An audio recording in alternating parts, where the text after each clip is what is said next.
উলামায়ে কেরাম, মসজিদের খতিবগণ আপনাদেরকে বারবার বলে সমস্ত ক্ষমতার মালিক আল্লাহ, ইজ্জত দেওয়ার মালিক আল্লাহ, বেইজ্জতি করার মালিক আল্লাহ। আমরা এরপরও বুঝি না। আমরা কি এরপরও বুঝি না? আমরা কত দুর্ভাগা, কত হতভাগা। নমরুদ যে সারা দুনিয়া শাসন করছে, বলেন, সে সারা দুনিয়া শাসন করছে। নমরুদ কি এখন আছে? বলেন আছে? ফেরাউন 400 বছর রাজত্ব করছে। কত বছর? 400 বছর রাজত্ব করছে ফেরাউন। এই 400 বছরের মধ্যে ফেরাউনের একদিন সর্দিও লাগে নাই। কি লাগে নাই? সর্দিও লাগে নাই। তো সেই ফেরাউনের ক্ষমতা আল্লাহ দুনিয়ায় রাখছে? রাখে নাই। কি করছে? আল্লাহ ক্ষমতা দিছিল, আবার আল্লাহ ক্ষমতা নিয়ে গেছে। এইভাবে যুগকে যুগ কিয়ামত পর্যন্ত আল্লাহ ইচ্ছা করলে কাউকে ক্ষমতা দিবেন, আবার ইচ্ছা করলে তার কাছ থেকে আল্লাহ ক্ষমতা নিয়ে নেবেন। এটাই বাস্তব, এটাই চিরন্তন সত্য কথা। কথা কোন ঠিক না বেঠিক?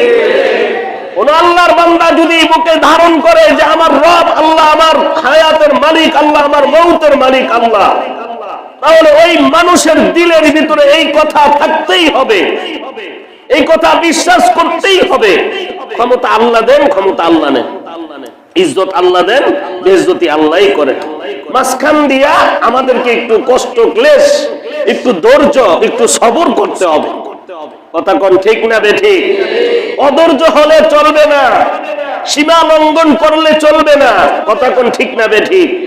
আমার উপরে কেউ যদি জুলুম করে, আমার উপরে যদি কেউ অন্যায় করে, অপরাধ করে, ওই অন্যায়ের বিচার যদি আমি আল্লাহর কাছে দেই, আমার উপরে যদি কেউ জুলুম করে, যে জুলুম করছে সে হবে জালেম, আর আমার উপরে জুলুম করার কারণে আমি হব মাজলুম। আমি কি হব বলেন? মাজলুম। আর আল্লাহ রাসূল বলেছেন মাজলুম যখন দোয়া করে ওই দোয়া আল্লাহ কখনো ফেরত দেন না। সুবহানাল্লাহ। এই দোয়া আল্লাহ কবুল করেনি। হয়তো দোয়াটা একটু তাড়াতাড়ি কবুল হবে, নয়তো একটু বিলম্ব হবে। কথা কোন ঠিক না বেঠিক? দোয়াটা একটু হয়তো তাড়াতাড়ি কবুল হবে, নয়তো একটু বিলম্ব হবে। কবুল হবে যে এটা মুসলমান হিসেবে আমাকে বিশ্বাস করতে হবে। আল্লাহ মানুষকে ছাড় দেন, ছেড়ে দেন না। বলেন আল্লাহ মানুষকে কি দেন? ছাড় দেন, ছাড়। আনতা আখিযুন বিনাসিয়াতিহা। আল্লাহ বলেন বান্দা, দুনিয়া নামক জায়গায় তোমাকে পাঠাইলাম, কিন্তু আমি আল্লাহ রশি আমার হাতের মধ্যে রেখে দিলাম।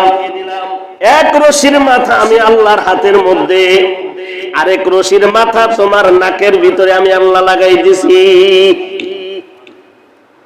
কথা বুঝেন নাই? ওই তোমারা বানাইলাম, সৃষ্টি করলাম, দুনিয়ায় পাঠাইলাম, কিন্তু রশি দিয়া বান্ধা পাঠাইছি।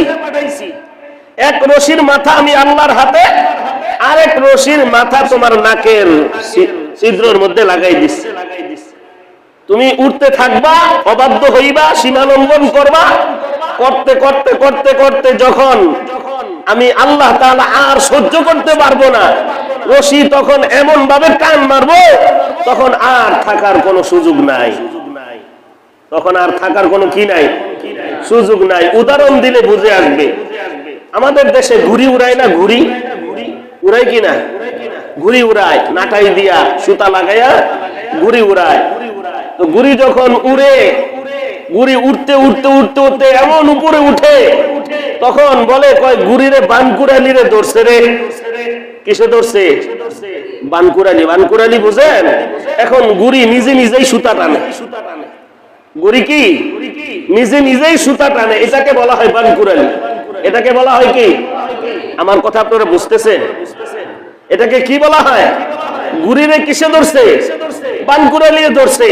ঘুড়ি এখন খালি নিজে নিজে সুতা টানে। এখন যার কাছে নাডাই, এই যখন ঘুড়ি নাডাই গরান দেয়, গরান, গরান বুঝেন? ঘুড়িরে যখন টানে, ঘুড়ি খালি এইভাবে মাথা নাড়ায়, এইভাবে এমন এমন করে, নড়াচড়া করে, দুই দিক থেকে নড়ে, আইতাছি আইতাছি আইতাছি বলে কি বলে না? গুড়ি যতই উপরে উঠো, আরে উপরে উঠলে কি হবে, নাটাই তো নিচে, কথা কোন ঠিক না বেঠি? আরে গুড়ির উপরে সুতার এক মাথা, আরেক মাথা কোথায়? যে গুড়ি উড়াইতেছে তার হাতে। আমাদের বানানোওয়ালা কে? আরে বলেন না কেন? আরে আওয়াজ করে বলেন, কোনো ভয় নাই, আওয়াজ করে বলেন। আমাদের বানানোওয়ালা কে? আমাদের বানানোওয়ালা আল্লাহ। আমাদের সৃষ্টি করছেন আল্লাহ, ইজ্জত দেন আল্লাহ, বেইজ্জতি করেন কে? আল্লাহ। তো এই জন্য বুঝতে হবে, বুঝতে হবে মুসলমান, এত কিছুর পরেও যদি আমরা না বুঝি তাহলে নিজের পায়ে আমরা নিজেই কুড়াল মারব। কথা কোন ঠিক না রে ঠিক? নিজের পায়ে নিজেই কি মারবো? কুড়াল মারবো। আজ বুঝবি না, বুঝবি কাল, গাল থাপড়ায়া মারবি গাল। কথা কোন ঠিক না রে ঠিক? আজ বুঝবি না, বুঝবি কাল। এই কথাটার শাব্দিক, যেটা যদিও মানুষের বানানো কথা, কিন্তু এর সাথে সামঞ্জস্যপূর্ণ কোরআনুল কারীমের একটা আয়াত আছে, যে আয়াতটা আমি খুতবায় তেলাওয়াত করেছি।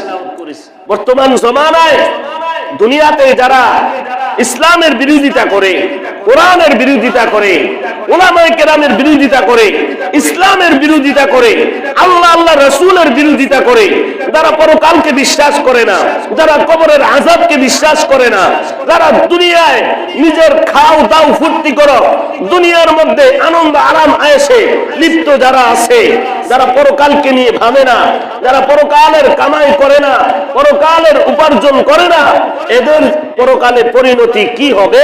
আল্লাহ সুবহানাহু ওয়া তাআলা কুরআনুল কারীমের সূরাতুল ফুরকান 19 নম্বর পারা এই প্রথম পৃষ্ঠার মাঝখানে এই আয়াতটা আল্লাহ তাআলা তুলে ধরেছেন। আয়াতটা আমি আপনাদের সামনে তেলাওয়াত করেছি খুতবার ভিতরে। আল্লাহ সুবহানাহু ওয়া তাআলা বলেন, وَيَوْمَ يَعَضُّ الظَّالِمُ عَلَى يَدَيْهِ يَقُولُ يَا لَيْتَنِي اتَّخَذْتُ مَعَ الرَّسُولِ سَبِيلًا। আয় আফসোস। আল্লাহ বলেন পরকালে হাসরের মাঠে দুনিয়ার এমন কিছু নাফরমান আল্লাহর অবাধ্য বান্দা, যারা যাদেরকে বারবার কোরআন দিয়া বোঝানো হয়েছে, যাদেরকে বারবার সতর্ক করা হয়েছে, যাদেরকে বারবার বোঝানো হয়েছে, ভাই এত লাফালাফি করিয়েন না, এত জুলুম করিয়েন না, এত অত্যাচার করিয়েন না, কোরআন হাদিসের বিরুদ্ধে এত যায়েন না, কিন্তু এরপরেও তারা সতর্ক হয় নাই, এরপরেও বুঝে নাই, এরা নিজেদের মন মতন চলতে আছে। আল্লাহ তাআলা বলেন এরকম লোকগুলি কিয়ামতের ময়দানে, হাসরের ময়দানে, ওয়ায়াউমা ইয়াদুয যালিমুন, দুনিয়ার মধ্যে যারা মানুষের উপরে জুলুম করেছে, অত্যাচার করেছে, দুনিয়ার ভিতরে মানুষের মাল যারা অন্যায়ভাবে আত্মসাৎ করেছে, বান্দার হক নষ্ট করেছে, কার হক বলেন? কার হক? বান্দার হক যারা নষ্ট করেছে। আমাদের সমাজে এমন কিছু লোক আসেনি যারা বান্দার হক নষ্ট করে, আছে না নাই? বলেন আছে না নাই? বান্দার হক নষ্ট করা যাবে না, বান্দার হক আত্মসাৎ করা যাবে না। কেউ যদি আমার উপরে জুলুম করে, বিনিময়ে আমিও তার উপরে জুলুম করব, এরকম কখনো করা যাবে না। কি বলেন যাবে? এরকম কখনো করা যাবে না। বরং যে জুলুম করেছে এর পরিণতি কি হবে? আল্লাহ সূরাতুল ফুরকানের 19 নম্বর পারার ভিতরে আল্লাহ সারা পৃথিবীর মানুষদেরকে জানিয়ে দিলেন মানুষের জালেমদের পরিণতি কি হবে, দুনিয়াতে অবাধ্যদের পরিণতি কি হবে, তারা কি অবস্থায় থাকবে। আল্লাহ সুবহানাহু ওয়া তাআলা বলে দিলেন, وَيَوْمَ يَعَضُّ الظَّالِمُ عَلَى يَدَيْهِ يَقُولُ يَا لَيْتَنِي اتَّخَذْتُ مَعَ الرَّسُولِ سَبِيلًا। হায় আফসোস, হায় আফসোস, আমরা যদি দুনিয়াতে বুঝতাম, আমরা যদি দুনিয়াতে আলেমদের কথা মানতাম, আমরা যদি দুনিয়াতে কোরআনের আইন মানতাম, কোরআনের কথা মানতাম, কোরআনের বিধান পালন করতাম, আমরা যদি রাসূলের পক্ষে থাকতাম, ইসলামের পক্ষে থাকতাম, তাহলে আজকে এমন করুণ পরিণতির শিকার আমাদের হতে হতো না। ওই দিন আফসোস করবে তারা। শুধু কি আফসোসই করবে, কি হবে জানেন? আল্লাহ বলেন এরা আফসোস করতে করতে নিজের হাত কামড়ানো শুরু করবে। নিজের হাত কামড়াইতে কামড়াইতে এরকম কলি পর্যন্ত নিজের হাত নিজে খেয়ে ফেলবে। আফসোস করতে করতে কি করবে? নিজের হাত নিজে খেয়ে ফেলবে হাসরের ময়দানে।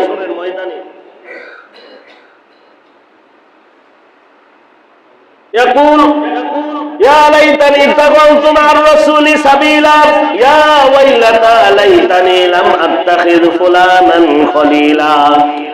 ওই দিন তারা আরো একটা আফসোস করবে, হায় আফসোস, হায় আফসোস, আমি যদি এর সাথে নাই থাকতাম, আমি যদি এই দলটা নাই করতাম, আমি যদি এর পিছনে নাই ঘুরতাম, তাহলে আজকে তো আমি এমন পরিণতি ভোগ করতে হতো না।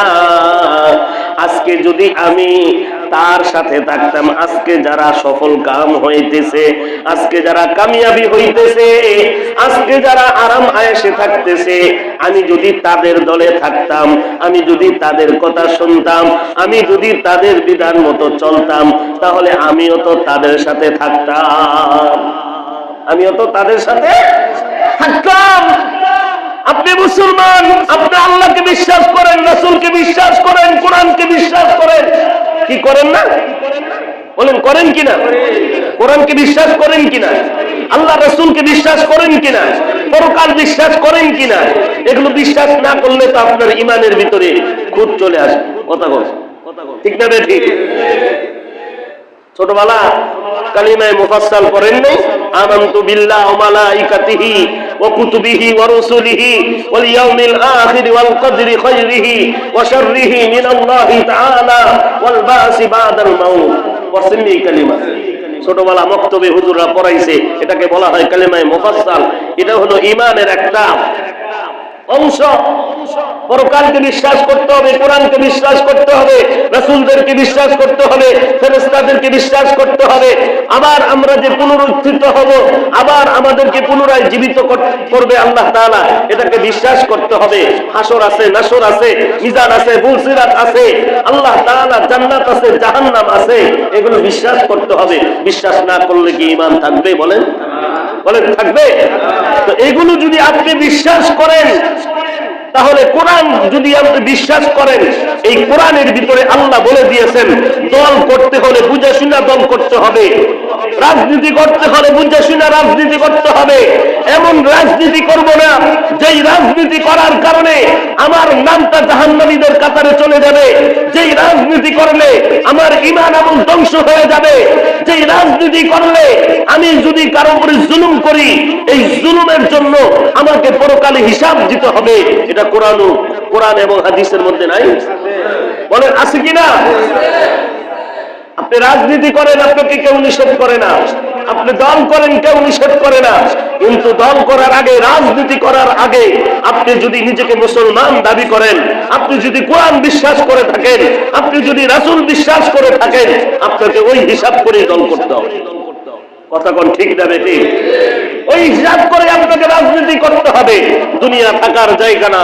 এই দুনিয়াতে আমরা থাকার জন্য আসি নাই। এই দুনিয়াটাও আমাদের জন্য ওয়েটিং রুম। কি রুম বলে? Waiting room. আমাদেরকে সামান্য সময়ের জন্য এই দুনিয়াতে পাঠানো হয়েছে। আমরা এই দুনিয়াতে অল্প সময়ের জন্য আসছি। মাতাউন কলিল, মাতাউন কলিল কোরআনের ভিতরে আছে। একেবারে সামান্য সময়ের জন্য দুনিয়াতে তোমরা আসছো, একেবারে সামান্য সময়। অল্প বয়সে আমরা এখন চলে যাইতেছি, অল্প বয়সে আমরা চলে যাইতেছি। এই দুনিয়া আমাদেরকে থাকার জন্য পাঠানো হয় নাই। আল্লাহ পাঠাইছে, কখন নিয়ে যাবে আল্লাহই ভালো জানে। কিন্তু আমি যদি প্রাপ্ত বয়স্ক হই, আমার যদি প্রাপ্ত বয়স্ক আমি বুঝি, আমি হালাল বুঝি, হারাম বুঝি, জায়েজ বুঝি, নাজায়েজ বুঝি, রাত বুঝি, দিন বুঝি, যদি এরকম উপযুক্ত সময় আমার হয়, তাহলে আমাকে অবশ্যই আল্লাহর বিধান মোতাবেক আমাকে চলতে হবে। কথা কোন ঠিক না বেঠিক? কিন্তু যারা নাবালেগ অবস্থায় মারা যায় তাদের হিসাব ভিন্ন, তাদের হিসাব ভিন্ন। যাদের উপরে নামাজ ফরজ হয় নাই এখনো, যাদের উপরে ইসলামের হুকুম আহকাম আরকান আহকাম এখনো ফরজ হয় নাই, তারা যদি এমত অবস্থায় নাবালেগ অবস্থায় মারা যায় তাদের হুকুম হবে কি ভিন্ন। কিন্তু যারা প্রাপ্তবয়স্ক হয়ে মারা যায়, যাদের উপরে নামাজ ফরজ হয়ে গেছে, যাদের উপরে রোজা ফরজ হয়ে গেছে, যাদের উপরে হালাল হারাম ফরজ হয়ে গেছে, যাদের উপরে জায়েজ না জায়েজ ফরজ হয়ে গেছে, এরা যদি প্রাপ্তবয়স্ক হওয়ার পর, এরা যদি বালেগ হওয়ার পর এই হালাল হারাম না মানে, জায়েজ না জায়েজ না মানে, রোজা নামাজ না পড়ে, এদের হিসাব আল্লাহর কাছে দিতে হবে কি হবে না বলেন? হবে কি হবে না? শুধু কি এক দলের দিতে হবে না, সব দলের দিতে হবে। যেমন দুনিয়াতে যে ইসলামী দল করে তারও দিতে হবে, যে আওয়ামী লীগ করে তারও দিতে হবে, যে বিএনপি করে তারও দিতে হবে, যারা অন্যান্য দল করে সবার হিসাব আল্লাহর কাছে দিতে হবে কি হবে না বলেন? সবাইকে হিসাব দিতে হবে। দুনিয়াতে আমরা থাকার জন্য আসি নাই, আল্লাহ তাআলা অল্প সময়ের জন্য দুনিয়াতে আমাদেরকে আল্লাহ পাঠাইছেন আল্লাহর পরিচয় নিয়ে আমাদেরকে কবরে যাওয়ার জন্য। বলেন কার পরিচয়? আল্লাহর পরিচয়। আল্লাহর পরিচয় নিয়ে আমাদেরকে কবরে যাওয়ার জন্যই এই দুনিয়া নামক ওয়েটিং রুমে, পরীক্ষার হলে আল্লাহ তাআলা আমাদেরকে পরীক্ষা দেওয়ার জন্য সামান্য সময়ের জন্য আল্লাহ তাআলা আমাদেরকে দুনিয়াতে পাঠাইছেন। কথা কোন ঠিক না ঠিক? আপনার হায়াত 10 বছর, এই 10 বছরে আপনার দুনিয়াতে পরীক্ষা দিতে হবে। আপনার হায়াত 20 বছর, 20 বছরে আপনার পরীক্ষা দিতে হবে। আপনার হায়াত 30 বছর, এই 30 বছর আপনার আল্লাহর কাছে পরীক্ষা দিতে হবে। আপনার হায়াত 40 বছর, এই 40 বছর আপনাকে আল্লাহর কাছে পরীক্ষা দিতে হবে। যে যত বছর বাঁচি, প্রাপ্তবয়স্ক হওয়ার পর ওই সময়টাই হলো দুনিয়াতে তার পরীক্ষা দেওয়ার সময়। পরীক্ষা দেওয়ার সময়। কথা বুঝতে পারছেন আপনারা? দুনিয়া থেকে আমরা থাকার জন্য আসছি। দুনিয়াতে কেউ থাকতে পারছে? থাকতে পারবে? ভবিষ্যতে কেউ পারবে? পারবে না। আমরা সবাই চলে যাব। কবরে বিছানা দিবে কবরে বিছানা, খাট দিবে খাট, ল্যাব দিবে ল্যাব, তোষক দিবে কবরে, হ্যাঁ ফ্যান দিবে ফ্যান, এয়ার কন্ডিশন দিবে কবরে, দিবে কবরে। খালি হাতে যাওয়া লাগবে, কিছুই নিয়ে দিতে পারবেন না। আপনার শরীরের জামাটা খুলে রেখে দিবে, আপনার হাতের ঘড়িটা খুলে রেখে দিবে, আপনার হাতের আংটিটা খুলে রেখে দিবে, আপনার কাছে কিছুই রাখবে না। ও পর্দার অন্তরালের মা বোনেরা, কত ভরি ভরি অলংকার গায়ের মধ্যে জড়াইছেন, আপনার নাকের ভিতরে স্বর্ণ, আপনার কানের ভিতরে স্বর্ণ, আপনার হাতের ভিতরে স্বর্ণ, আপনার পায়ের ভিতরে স্বর্ণ, আপনার শরীরে কত দামি শাড়ি। ও মা, আপনার এই অলংকার সব খুলিয়া, আপনার শরীরের দামি শাড়িটা খুলিয়া, ঘরের পুরাতন কাপড় দিয়া, পুরাতন বেডশিট দিয়া, মসজিদের পালকিতে শোয়া বাহিরে আপনাকে রাখবে, আপনাকে আর ঘরে ঢুকাবে না। এটাই হলো দুনিয়ার শেষ পরিণতি। কথা কোন ঠিক না বেঠি? দুনিয়াতে আমরা আসছি খালি হাতে, যাইবো খালি হাতে। আইসি খালি, যাইবো খালি। সঙ্গে দিব কি? সঙ্গে যাবে দুটি নাম, আল্লাহ আর নবী। ঠিক না বেঠি? সম্মানিত হাজিরিন, অনেক কথা বুকে জমা হয়ে আছে, অনেক কথা এতদিন বলতে পারি নাই, মন খুলে বলতে পারি নাই। কোরআনের কথা মন খুলে বলতে পারি নাই, হাদিসের কথা মন খুলে বলতে পারি নাই। অনেক সময় আমাদেরকে কোণাকাশা করে রাখা হয়েছে। সম্মানিত হাজিরিন, এই মিম্বার এমন একটি মিম্বার, এই মিম্বরে বসে কোন আলেম, কোন ইমাম, কোন খতিব যদি এই মিম্বরে বসে হক কথা না বলে, কাল কিয়ামতের ময়দানে এই ইমামকে আল্লাহর আদালতের কাজ করায় দাঁড়াইতে হবে। ধরে কোন কথা ঠিক না বেটি? আমার চাকরি আমাকে খাওয়ায় না, আমার মা বাবা আমাকে খাওয়ায় না, আমাকে খাওয়ায় আমার আল্লাহ। অতএব ওই আল্লাহর কথা নির্দ্বিধায় মুখ খুলিয়ে বলতে হবে। এটাই হলো প্রত্যেকটা মুসলমানের অন্তরের কথা। কথাগুন ঠিক না বেটি? এই জন্য সম্মানিত হাজিরিন, কোরআন হাদিসের কথা আমরা মন খুলে বলবো এবং মন খুলে কান দিয়ে শুনবো। কথাগুন ঠিক না বেটি? যেহেতু আমরা মুসলমান, আমরা ইমানদার, আমরা একমাত্র ভয় করি আল্লাহকে। ধরে বলেন কাকে? আমরা আল্লাহকে ভয় করি। তবে হ্যাঁ, অনেক সময় আমাদেরকে হিকমতে চলতে হয়। কথা কোন ঠিক না বেটি? আপনারা আমাদের সবাই ভাই ভাই। আমার ভাইয়েরা, এতদিন আওয়ামী লীগ সরকার ক্ষমতায় ছিল, পরবর্তীতে যারা ক্ষমতায় আসবেন, এই আওয়ামী লীগ থেকে আপনারা যদি শিক্ষা না নেন, এই ইতিহাস যদি আপনারা শিক্ষা না নেন, আপনাদের কপালেও এই পরিণতি হবে। কথা কোন ঠিক না বেটি? তারা যদি জুলুম করে থাকে আপনি তাদের উপরে জুলুম করতে পারেন না। তাদের জান মালের ইজ্জতের হেফাজত আপনার জন্য এটা আল্লাহ রাসূল বলেছেন ফরজ। কতক্ষণ ঠিক না বেঠি? মানুষের বাড়িতে হামলা করা, মানুষের জান মালের ক্ষতি করা, এটা কখনো ইসলাম সমর্থন করে না। কি বলেন, সমর্থন করে?